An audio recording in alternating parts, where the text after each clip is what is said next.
శ్రీ చిన్మయ సద్గురవే నమః. ఓం శ్రీకృష్ణ పరబ్రహ్మణే నమః. పూజ్య గురుదేవులు స్వామి చిన్మయానందజీ స్వాతంత్ర్య సమరయోధులుగా ఉండి సాధువుగా మారినారు. స్వాతంత్ర్యం వచ్చిన తర్వాత 1951 సంవత్సరంలో ఈ చిన్మయ మూవ్మెంట్, అసలు చిన్మయ మిషన్ ఉద్యమం అప్పుడు స్టార్ట్ అయింది. 1951 డిసెంబర్ 31వ తేదీన.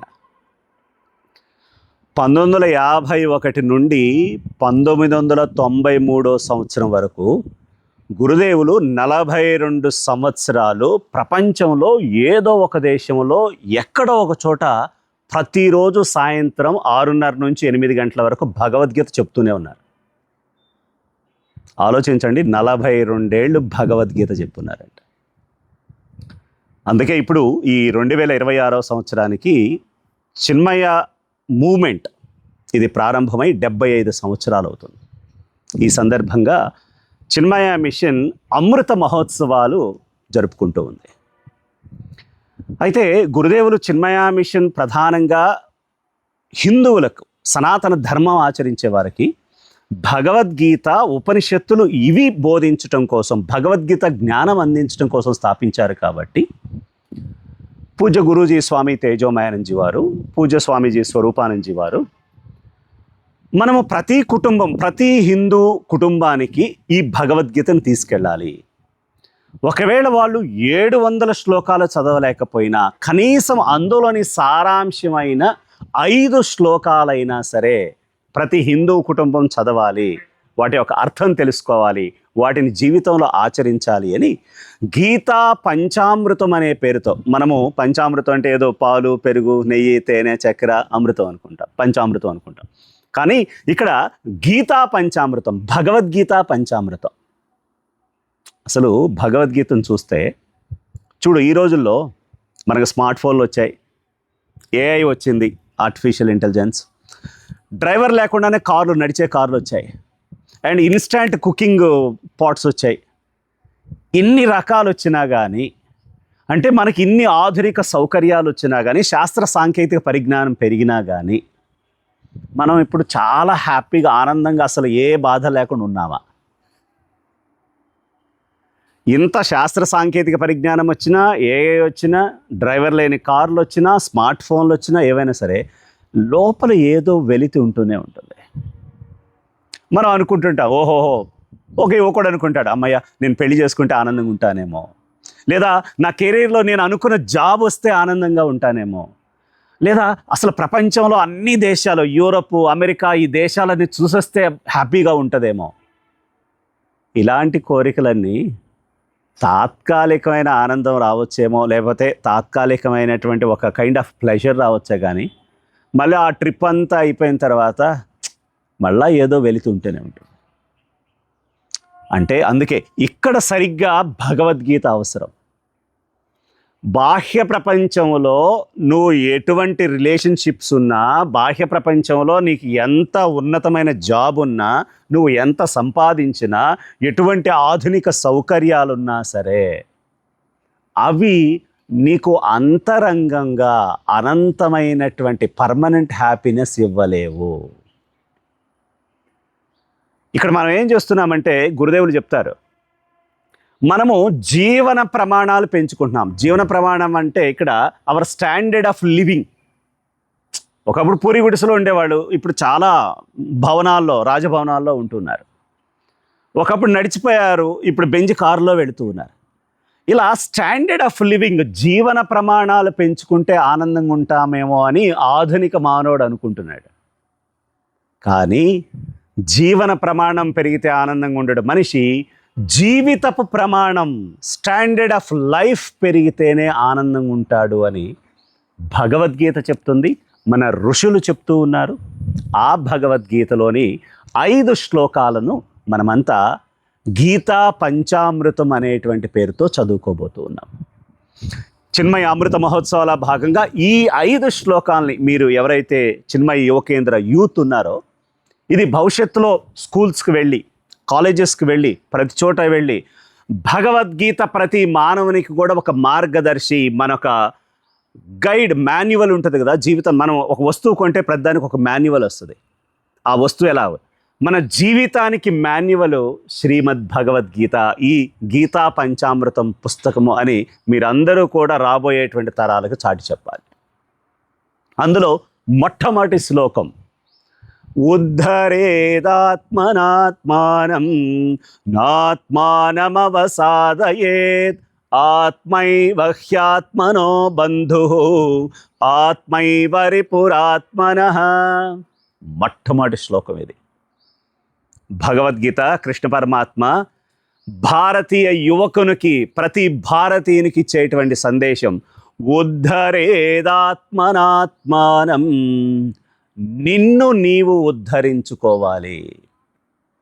నాత్మానమవసాధయేత్, ఎప్పుడు కూడా ఒకసారి నిన్ను ఉద్ధరించుకున్న తర్వాత, నిన్ను ఉన్నత స్థితికి తీసుకుపోయిన తర్వాత మరలా నువ్వు నిన్ను కించపరుచుకోకూడదు, నిన్ను నువ్వు కిందకి దిగదార్చుకోకూడదు.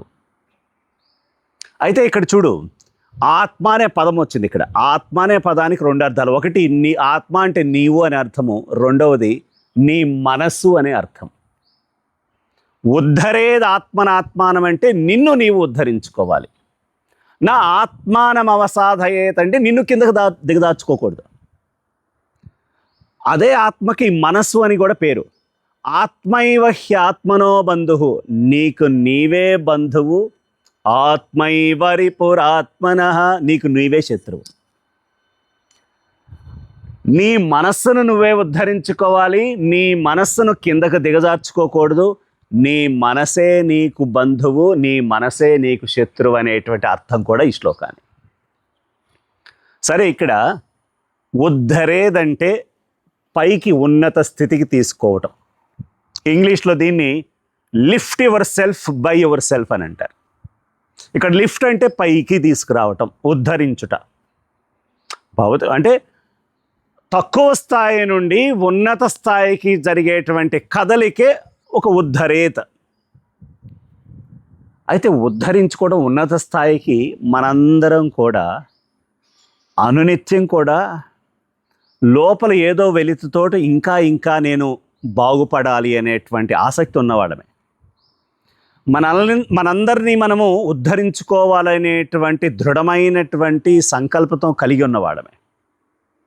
ఇంతగా ఉద్ధరించుకోవటం అంటే ఏం చేయాలి? ఇప్పుడున్న స్థాయి నుండి ఉన్నత స్థాయికి, అది మన ఉద్యోగంలో ప్రమోషన్ కావచ్చు, పదోన్నతి కావచ్చు, లేదా ఇప్పుడున్నటువంటి జ్ఞానం కాకుండా నేను ఇంకా మంచి జ్ఞానం సంపాదించాలని కావచ్చు, లేకపోతే మనమున్నటువంటి వృత్తిలో ఇంకా నేను ఎదగాలి అనేటువంటి ఆసక్తి కావచ్చు. ఇలాగా ఒక తక్కువ స్థాయి నుండి ఉన్నత స్థాయికి వెళ్ళాలనేటువంటి ఆకాంక్ష. ఉద్ధరించుకోవాలి, మనల్ని మనం ఉద్ధరించుకోవాలి. అయితే మనల్ని మనం ఉద్ధరించుకోవాలనేటువంటి ఆకాంక్ష మనందరికీ ఉంది, కానీ ఏదో మనల్ని వెనక్కి లాగుతుంది. కొన్నిసార్లు ఒక ఇన్ఫీరియారిటీ కాంప్లెక్స్ ఉంది మన మనసులో. ఎక్కడో లేనిపోని భయాలు, కొన్ని సందేహాలు, నేను సాధించలేనేమో అనేటువంటి ఎక్కడో లోపల మనల్ని మనం కిందకి లాగేస్తుంది. మన మీద మనకి ఇన్ఫీరియారిటీ కాంప్లెక్స్, అమ్మో అది నేను సాధిస్తానో లేనో. సో ఒక ఇన్సెక్యూరిటీ ఫీలింగ్, ఏమైనా అయితే ఫెయిల్ అయితే ఎట్లాగా. సో భగవద్గీతలో ఈ శ్లోకం ఏం చెప్తుందంటే, ఇటువంటి భావం ఏదైతే ఇన్సెక్యూరిటీ ఫీలింగ్ ఉందో, ఈ అభద్రతా భావాన్ని, మనలో ఉండేటువంటి సందేహాల్ని, మనలో ఉండేటువంటి భయాల్ని, మనలో ఉండేటువంటి ఆందోళనన్నిటి కూడా పక్కకు నెట్టేసి నిన్ను నువ్వు ఉద్ధరించుకో, ఎదుగు అని చెప్తుంది భగవద్గీతలో ఈ శ్లోకం. అయితే అలా ఎదగాలి అంటే ద ఫస్ట్ పాయింట్, ముఖ్యంగా మనకి ఒక ఆదర్శం కావాలి. మనము ఉన్న స్థాయి నుండి, ప్రస్తుతం ఉన్న స్థాయి నుండి ఉన్నతంగా ఎదగాలి అంటే, మనల్ని మనం ఉద్ధరించుకోవాలి అంటే we should have an ideal. ఎప్పుడైతే ఒక ఉన్నతమైన ఐడియల్ లక్ష్యం పెట్టుకుంటామో, మనకు తెలియనటువంటి శక్తులన్నీ కూడా బయటికి వస్తాయి. నాలో ఇంత శక్తి ఉన్నదా? ఫర్ ఎగ్జాంపుల్, ఒక యువకుడు ఉన్నాడు. ఊళ్ళో ఎప్పుడూ కొన్ని గేమ్స్ ఆడుతుంటాడు. క్రికెట్ ఆడుతుంటాడు, లేదా వాలీబాల్ ఆడుతుంటాడు. ఆటలంటే బాగా ఇష్టం, బ్యాడ్మింటన్ ఆడుతుంటాడు. వాడు కేవలం కాలక్షేపానికి ఆటలాడినంతసేపు ఎలా అంటే సరే ఊరికే టైం పాస్కి ఆడతాడు.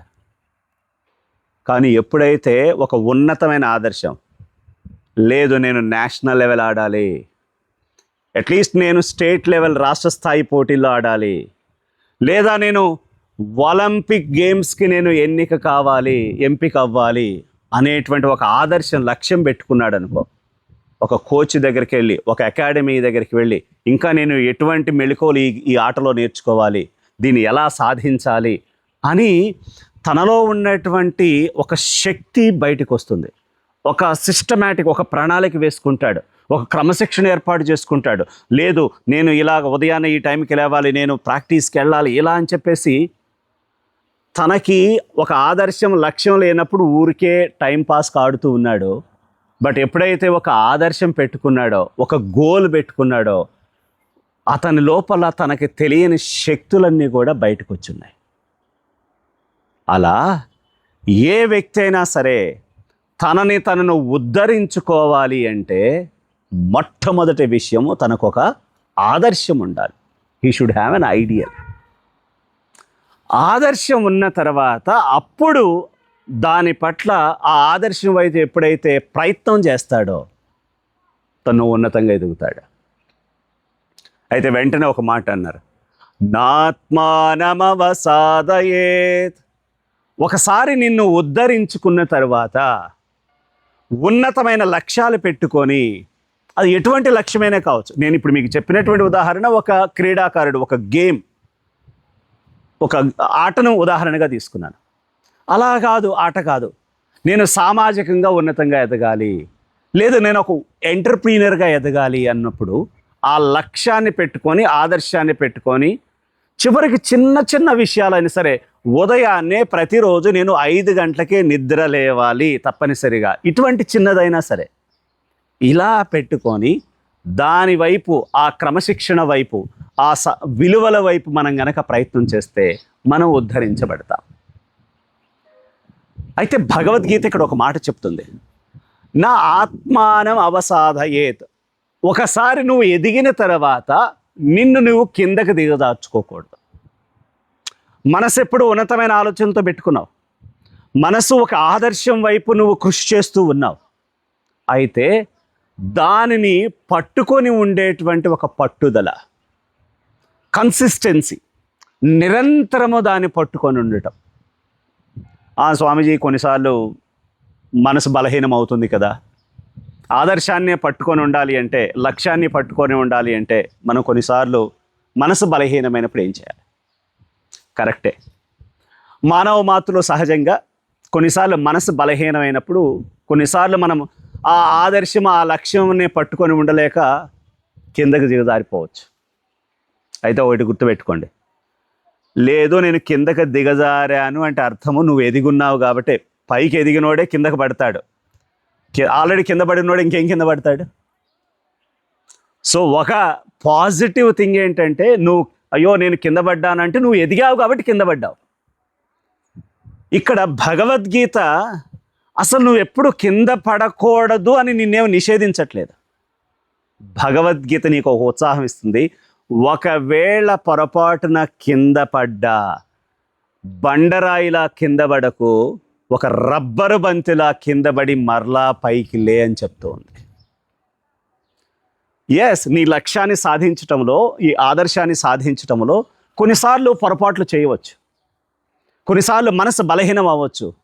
మనసు బలహీనమైనప్పుడు, పొరపాటు చేసినప్పుడు, ఒకసారి నువ్వు కిందకి పడినప్పుడు మరలా అదే విధంగా అదే శక్తితోటి బౌన్స్ బ్యాక్, ఒక రబ్బర్ బంతి ఏ విధంగా అయితే పడుతూ మళ్ళా వచ్చేస్తుందో, నీవు నీ లక్ష్యాన్ని సాధించడానికి తిరిగి ఆ విధంగా పైకి రావాలి. నాత్మానమవసాదయేత్. అసలు నన్ను అడిగితే ఈ శ్లోకం నేటి తరం మొత్తానికి కూడా, భగవద్గీత ఆధునిక భారతీయ యువకులకి, కాలేజెస్కి, స్కూల్స్కి వెళ్ళేటువంటి ప్రతి ఒక్కరికి కూడా కృష్ణ పరమాత్మ భగవద్గీత ఇచ్చే సందేశం. అందుకే భగవద్గీత మన జీవితానికి ఒక మార్గదర్శి. ఉద్ధరేదాత్మనాత్మానం నాత్మానమవసాదయేత్.